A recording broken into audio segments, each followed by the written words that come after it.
Professor होने के नाते आप बच्चों को क्या सलाह देना चाहते हैं? एक प्रोफेसर शिक्षा और ज्ञानदान देने का बड़ा दायित्व उस पर है। तो एक प्रोफेसर होने के नाते हमारे पास हजारों बच्चे होते हैं। मैं बताने में खुशी महसूस करता हूं कि हमारी यूनिवर्सिटी MCBU छतरपुर छात्रों की संख्या की दृष्टि से मध्य प्रदेश की सबसे बड़ी यूनिवर्सिटी है और मैं कॉमर्स का प्रोफेसर हूं। लगभग 5000 बच्चे कॉमर्स में अध्ययनरत हैं। तो मैं अपने बच्चों को संदेश देता रहता हूं कि वे अपना भविष्य कैसे बनाएं। ये लौकिक पढ़ाई तो साथ में चलती ही है, हम उनको थोड़ा एक टच देते हैं और टिप्स देते हैं कि उनका भविष्य किस फील्ड में जाने से अच्छा बन सकता है। इसके लिए हम प्रयास करते हैं कि उनकी रुचि, उनका इंटरेस्ट किस में है, क्या बनना चाहते हैं। हम उनकी मदद करते हैं कि वो कैसे बन सकते हैं। हम बताते हैं फर्स्ट ईयर से ही कि आप बीकॉम करने, डिग्री लेने के बाद IAS IPS बनने तक की पात्रता रखते हैं। हम अनावश्यक डिग्रियों का बोझ ना बढ़ाते जाएं। हम डिग्री लेने के बाद ही अगर हमें काबिलियत है तो कॉम्पिटिटिव एग्जाम में जाएं, क्योंकि आज डिग्रियों से नौकरियां नहीं है, या कहें उतनी नौकरी डिग्री से नहीं है, या उतने ज़्यादा पैसे वाली नहीं है जितनी कॉम्पिटिटिव एग्जाम निकाल के आप कुछ भी बन सकते हैं। छोटी सी नौकरी से लेकर बड़ी नौकरी फतेह कर सकते हैं। मैं बच्चों को बार बार संदेश देता हूं, लेकिन कई बच्चे फिर भी नहीं मानते।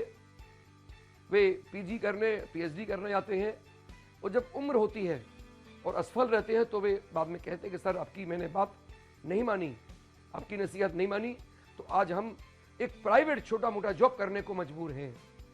कीमती वक्त गुजर जाने के बाद मैं बता दूं कि एक गलत निर्णय अगर बच्चे ने ले लिया या उनके पेरेंट्स ने ले लिया तो पूरा भविष्य आपका चौपट हो जाएगा।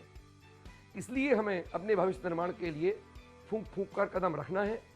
हमें देखना है कि हमारे चारों ओर स्कोप कहाँ है। अपनी काबिलियत देखें। आप यदि एक क्लर्क बनने की काबिलियत रखते हैं और IAS की तैयारी में जुटे हैं तो ये व्यर्थ है।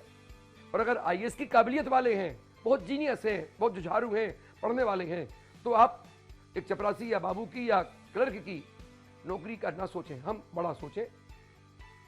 हम उसको पाने का भरसक प्रयास करें। इस वीडियो के माध्यम से भी कहना चाहता हूं, early to bed early to rise.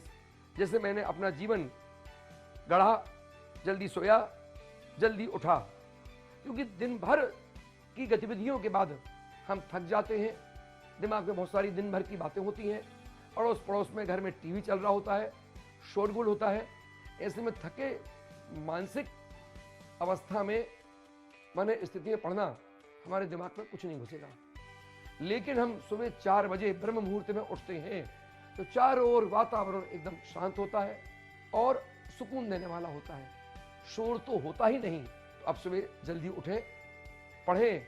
आप ये जो देर तक सोने वाले बच्चे भी हैं, वो एक दिन मेरी बात को, मेरी सलाह को, मेरे सुझाव को मान के देखें कि जल्दी सोएं और जल्दी उठकर पढ़ के देखें। तो जो रात में आप 2 घंटे में याद कर पाते हैं, समझ पाते हैं, सुबह ब्रह्म मुहूर्त में वो 1 घंटे में आप पढ़ लेंगे। आपका ध्यान फोन की ओर जाएगा ही नहीं, क्योंकि मालूम है आपको आपके सारे साथी रजाई में मुंह ढककर सोए हुए हैं, चद्दर तान के सोए हैं। आपको पढ़ने का मौका है, आपका ध्यान भटकेगा ही नहीं, क्योंकि मोबाइल आज वो बला है जिसने अच्छे अच्छे ध्यानियों का मन भटका रखा है। हम बहुत कठोर नियंत्रण अपने पर करना चाहते हैं, लेकिन टुक से किसी का एक मैसेज आया, सोचा कि एक पढ़ लें फिर हम आगे पढ़ लेंगे। उस मैसेज में कुछ ऐसा लिखा कि आपने उत्तर देना जरूरी समझा, फिर वहां से उत्तर प्रति उत्तर, और आप फिर भटक गए। हमारी पढ़ाई वहीं बंद। तो मेरा ये संदेश प्रोफेसर के रूप में कि समय की कदर करो।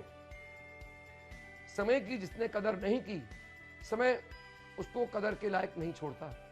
और मेरा कहना यह भी है मेरे बच्चों, युवाओं, स्कूल के बच्चे हों चाहे कॉलेज के बच्चे हों, इवन बिजनेसमैन भी हों, पेशे वाले भी हों, उन्हें सुबह जागना ही चाहिए। सूरज देवता के दर्शन जिसने नहीं किए, उगते सूरज को जिसने नहीं देखा, उसके जीवन में प्रगति का सूरज कभी उग ही नहीं सकता। ये मेरा अनुभव है। उगते सूरज को देखने के लिए आप जल्दी उठे, पढ़े, सुबह से उठ के फ्रेश होके, तैयार होके थोड़ा भ्रमण करें, ध्यान करें, योग करें, चिंतन करें और सुबह की पहली चाय खुद बना के पिए। मम्मी को, बहनों को जगा के चाय पी तो कोई मायने नहीं। आपको भी धीरे धीरे काम सीखना है। और एक्चुअली चाय से नींद नहीं आती, चाय बनाने की जो प्रोसेस है उससे हमारी नींद गोल हो जाती। लोग सरे देते हैं चाय ने नींद गोल कर दी। आप ऐसा ही कोई काम करें, 5 मिनट कर लेंगे, आपकी नींद गायब। आप लौट के आके पढ़िए। पढ़ाई के सिवा दुनिया में और कोई चीज उतनी कारगर नहीं है आपके भविष्य को बनाने में, ये आप गांठ बांध लें। मैं इस अवसर पर एक और लाइन आपको कहना चाहूंगा, जब हौसला बना लिया है ऊंची उड़ान का, फिर देखना फिजूल है कद आसमान का। मेरे छात्रों, बच्चों, आप अगर हौसला बना लें, हौसले से बड़ा आसमान नहीं है, पूरा खुला आसमान है। हम अपने हौसले की दम पर इस पूरे आसमान को माप सकते हैं और अपनी सफलता की बुलंदियों से उसे छू सकते हैं।